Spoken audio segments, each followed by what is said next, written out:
Kenapa kaki Habib yang narkoba, yang maksiat, yang nakal, yang kotor dibandingkan kepala kiai yang pakai sorban masih lebih mulia? Kenapa kaki Habib yang maksiat tersebut? Assalamualaikum warahmatullahi wabarakatuh. Allahumma salli wa sallim wa barik wa karim wa azim ala ruhi sayyidina Muhammadin fil arwah wa ala jasadi fil asad wa ala kubri fil kubur. Sahabat yang masih mencintai Negara Kesatuan Republik Indonesia, ayo kita sama-sama untuk terlibat mencerdaskan umat, bukan malah umat dibodoh-bodohkan atau dibodoh-bodohi.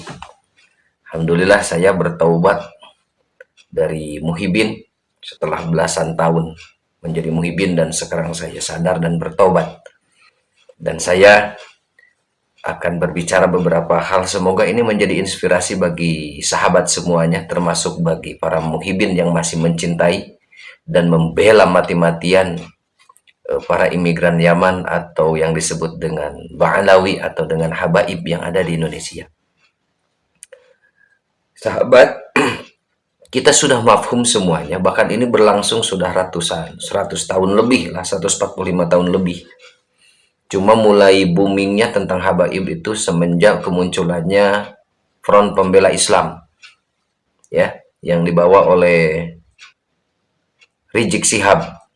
Kenapa saya sebut Rizik Syihab, nggak pakai Habib Rizik Syihab atau doktor atau profesor? Karena kan ini ajaran beliau sendiri. Beliau di saat Al-Kaburi ke Arab, ke Mekah selama 3 tahun kurang lebih, kan dia bikin statement seperti ini: sebarkan, ya, apabila ada dari kaum, ya maksudnya pribumi, tokoh-tokoh nasionalis yang punya gelar jangan dipakai gelarnya, profesor jangan dipakai profesornya, kiai haji jangan dipakai kiai hajinya, apapun titel jabatannya jangan disebutkan, langsung aja panggil nama. Bahkan diinstruksikan harus diadu domba antara mereka, nasionalis dan fundamentalis. Jadi saya nyebut Rizik Syihab kenapa nggak pakai Habib atau dokter, karena ini ya ajaran mereka, itu hakikatnya mereka licik, ya. Itu yang saya temukan fakta di lapangan. Kenapa saya semakin mantap dan yakin bertaubat dan lebih memilih untuk bersama berjuang dengan Laskar Sabirillah dan PWI, ya, Perjuangan Wali Songo Indonesia, karena saya melihat faktor apa yang terjadi di lapangan. Saya terus terang belum pernah membaca tulisannya Kiai Imaduddin, ya, tentang tesis tersebut. Saya jujur gak pernah baca. Cuma saya tahu bahwa polemik nasab ini mencuat dan selalu masuk ke beranda. Akhirnya saya penasaran apa yang terjadi dengan polemik nasab ini. Ya, saya akhirnya cross check dan melek, melihat kenyataan dan fakta. Kenapa pribumi sampai bergerak masif seperti itu? Ada apa gerangan? Ternyata saya menemukan, kan mereka di framing, dilabeli sebagai habaib itu duriah Nabi. Yang saya ketahui, duriah Nabi itu dinisbatkan kepada Rasulullah Shallallahu Alaihi Wasallam yang memiliki karakter sadidul haya wa tawadu. Gitu. Begitu sahabat. Berarti tutur katanya harus lemah lembut. Ya, bagaimana tutur kata Rasulullah Shallallahu Alaihi Wasallam? Selalu menyejukkan, memberikan hikmah, memberikan pelajaran yang baik dan positif. Dan ternyata saya mengecek di lapangan apa yang terjadi di saat polemik nasab ini mencuat. Kata-kata yang keluar dari mereka yang mengaku sebagai duriah Nabi, apa yang terjadi? Habib Syekh Begab bilangnya curut, ya, krocok-krocok. Itu kepada pribumiku seperti itu. Ya, yang selanjutnya itu Bahar Semit. Ada yang bilang di media sosial Bahar Demit. Nah. Apa yang dia bilang waktu di Madura? Menganjing-anjingkan kiai, membabi-babikan kiai. Kok seperti itu duriah Nabi mulutnya? Jauh sekali dari karakter Rasulullah Shallallahu Alaihi Wasallam. Lihat fakta, ya, yang ada dan beredar di sosial media. Apa yang keluar dari mulutnya Rizik Syihab sebelum ini polemik nasab ini mencuat? Menghina Gus Dur, ya, membutakan matanya, buta hatinya, sampai seperti itunya. Apakah itu betul sebagai durian Nabi. Coba ini pakai akal waras. Karena jangan sampai kita mengikuti dan mencari suri tauladan yang jauh dari Rasulullah SAW, akhlak dan tabiat karakternya. Terus Rizik Syihab bilang bahwa presiden adalah Dajjal, istananya istana iblis, menteri agamanya Dajjal. Kok seperti itu durian Nabi? Astagfirullahaladzim. Jauh dari karakter dan tabiat watak Rasulullah Shallallahu Alaihi Wasallam sebagai akhlakul karimah, suri tauladan yang balik, yang sangat baik. Sedangkan Rasulullah itu kan, laqad ja'akum rasulun min anfusikum azizun 'alaihi ma anittum harisun 'alaikum bil mu'minina raufur rahim. Jauh, nggak ada belas kasihan dari mereka. Kasih sayangnya nggak ada yang nampak. Di saat mereka disulut oleh polemik nasab seperti ini, seolah-olah mereka anti kritik, seolah-olah mereka ini memposisikan seperti Nabi yang nggak boleh dikritik, sedangkan Nabi nggak seperti itu. Ayo lihat yang di Jawa itu, di Solo, siapa novelnya, novel ya, yang mengkritik Habib kan disamakan dengan iblis. Astagfirullahaladzim.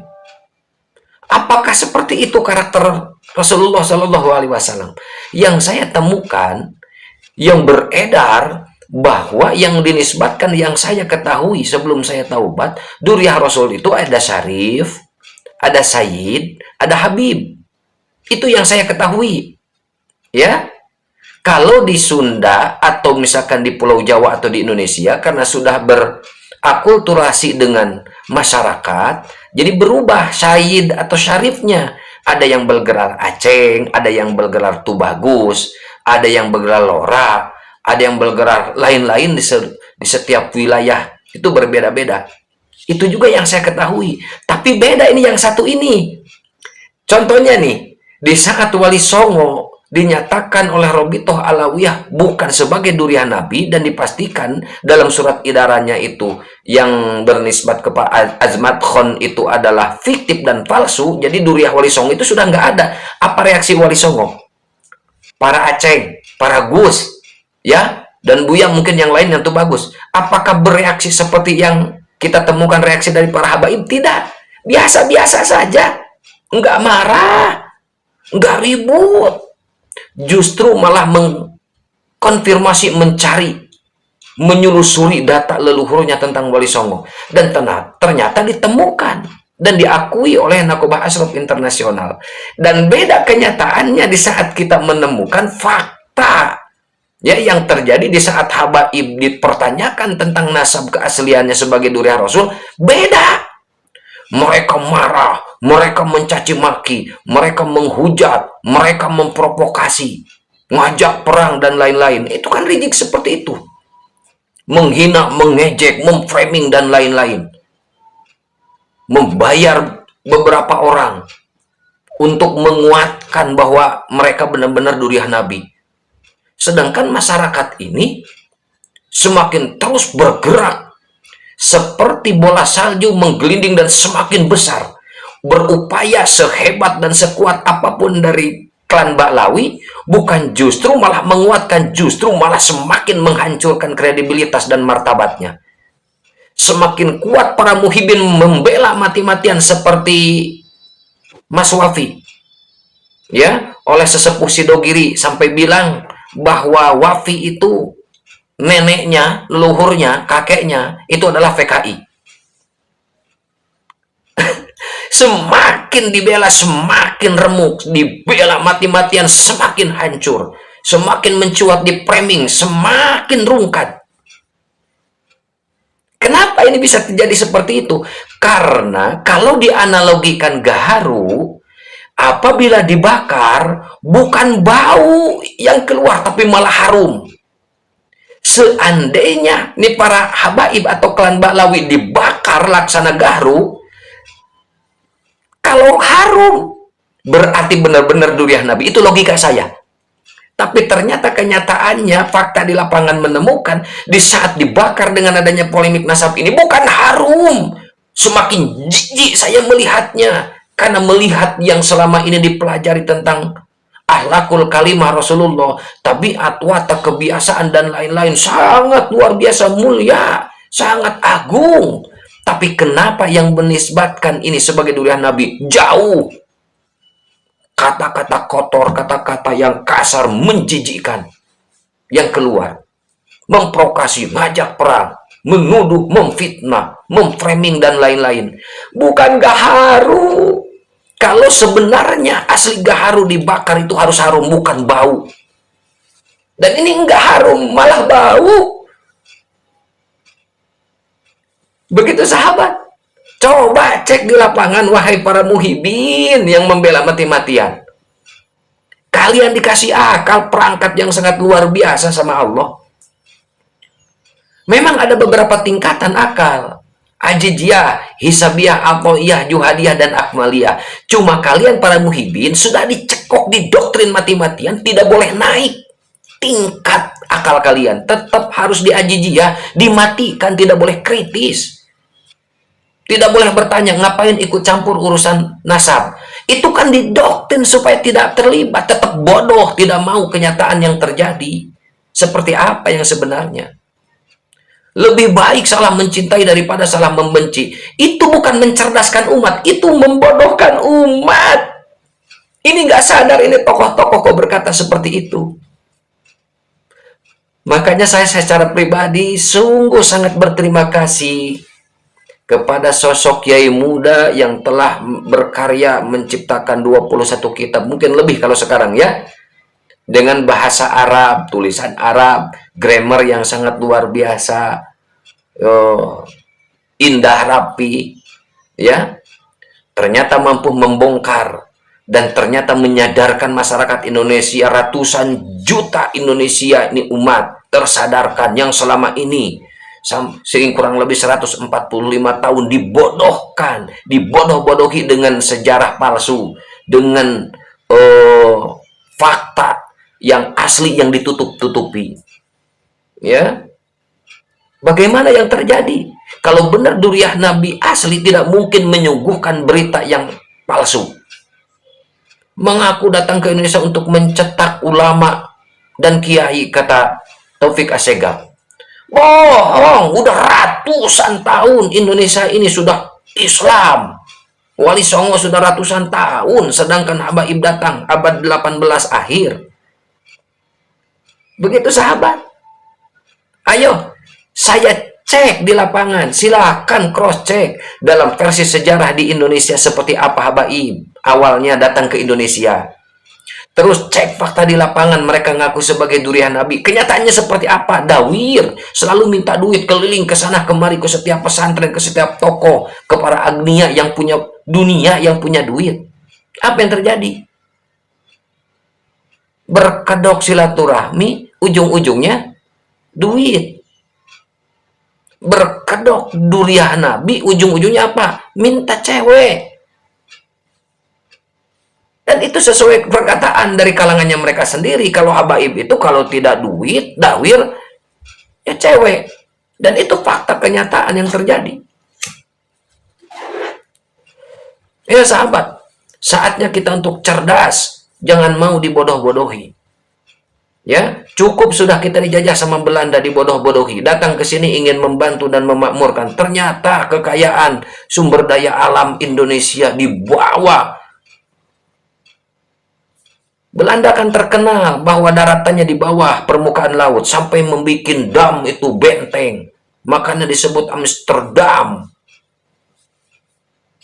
Itu bisa membangun karena bisa menjajah Indonesia, membodoh-bodohi. Datang lagi setelah Belanda, Jepang, katanya mau menyelamatkan dari penjajahan kaum Eropa, mau mengusir, tahu padanya tetap kita dibodoh-bodohi. Tadinya mau diselamatkan, malah semakin parah menjajah selama kurang lebih 3 tahun. Ini sisa-sisa antek Belanda yang dibawa oleh Belanda. Di situ Awarungkot yang tadinya jaya, datang Jepang, jadi tidak punya kekuasaan. Bubar semuanya termasuk Belanda, dipulang-pulangkan.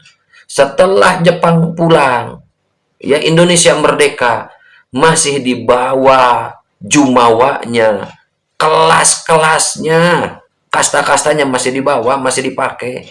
Sampai ketua PBNU nih akhir-akhir ini bilang bahwa mereka orang Arab, sisa-sisa yang dibawa oleh Belanda jadi antek-anteknya masih mempertahankan tuh kasta-kasta. Jumawa, arogan, songong, sombongnya naudzubillahi min dzalik. Kok durian Nabi seperti itu kan mustahil, gak masuk akal. Belajar sama Habib yang bodoh, yang jahil lebih utama daripada belajar sama kiai 70 kiai yang alim. Itu kan pembodohan namanya. Telapak kaki Habib yang kotor, maksiat, jinah, mabuk sekalipun lebih mulia telapak kaki Habib daripada kepala kiai yang pakai sorban. Itu kan penghinaan. Hei para muhibin, gurumu dihina, gurumu dilecehkan, gurumu direndahkan. Kau bisa ngaji, kau bisa tahu Islam, kau tahu agama dari guru-gurumu ini, ulama-ulama pribumi. Kau diam saja, gurumu dihina, dilecehkan, direndahkan. Kau diam saja, malah membela mati-matian imigran Yaman yang dibawa oleh Belanda yang terlibat dalam penindasan kepada pribumi. Lihat fakta sejarah, kitabnya ada dan sudah beredar, Utsman bin Yahya, halaman 21 sampai 24. Silakan baca, buka. Betapa sadisnya fatwa Utsman bin Yahya. Kaum Toriko dan Sufi itu sesat, para pejuang yang memberontak ke Belanda itu bukan jihad. Itu bagaimana? Masa durian Nabi seperti itu malah merugikan umat Islam? Yang notabene kalau benar sebagai durian Nabi, masa merugikan umatnya, datuknya sendiri? Mustahil. Ini akal bisa menerima kejadian dan fakta seperti itu. Ini menunjukkan hakikatnya sebenarnya mereka bukan durian Nabi. Atas dasar itu saya bisa tobat, alhamdulillah. Seperti itu. Berapa ribu pesantren saat sekarang yang terbebas dari dawir, yang tadinya setiap hari, setiap minggu datang berbondong-bondong minta duit. Dan alhamdulillah saat sekarang barokah Kiai Iman. Makasih Kiai Iman, semoga panjang umur, tambah berkah, terus berjuang dengan Laskar Sabilillah dan perjuangan Wali Songo Indonesia untuk selalu mencerdaskan umat dari pembodohan-pembodohan, dari feodalisme yang berkedok agama, dari penjajahan yang berkedok duriyah, dari penjajahan yang berkedok muhibin, padahal itu sebagai budak-budaknya. Kenapa dikatakan budak-budak? Silakan cek fakta kenyataan yang di lapangan. Kedoknya muhibin, hakikatnya adalah budak. Mereka harus menyiapkan segala sesuatu yang dibutuhkan oleh habaib. Saya berbicara sama oknum nih ya, oknum Habib. Karena memang tidak semua Habib yang seperti itu. Memang betul. Tapi sayangnya Habib-Habib yang baik diam saja. Tidak ikut terlibat mencerdaskan kaumnya. Seolah-olah dibiarkan. Coba muncul ke permukaan. Tunjukkan niat baik. Ini kan enggak, malah seolah-olah dibela.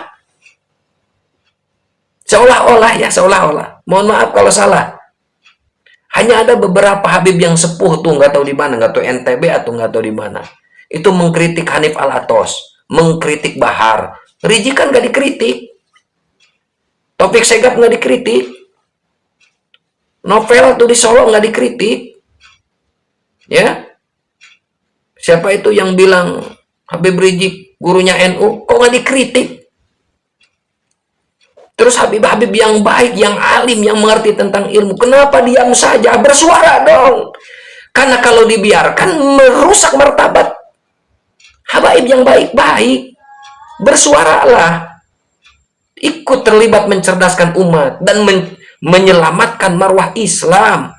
Terutama menyelamatkan martabat, harkat, marwah, nilai baik Rasulullah SAW. Ayo sahabat. Semoga kita semuanya selalu ada dalam lindungan rahmat maghfirah Allah Subhanahu wa taala, dan kita terus berjuang untuk mencerdaskan umat, jangan sampai justru terlibat dalam pembodohan umat. Semoga bermanfaat. Apabila ini bermanfaat, sebarkan. Mau re-upload silakan. Ya, saya nggak jadi masalah. Silakan re-upload. Berapa ribu channel yang mau re-upload saya, silakan. Semoga ini menjadi inspirasi untuk kita semuanya. Wallahul muwaffiq ila aqwamit thoriq. Hadanallahu wa iyyakum ajmain. Wassalamualaikum warahmatullahi wabarakatuh.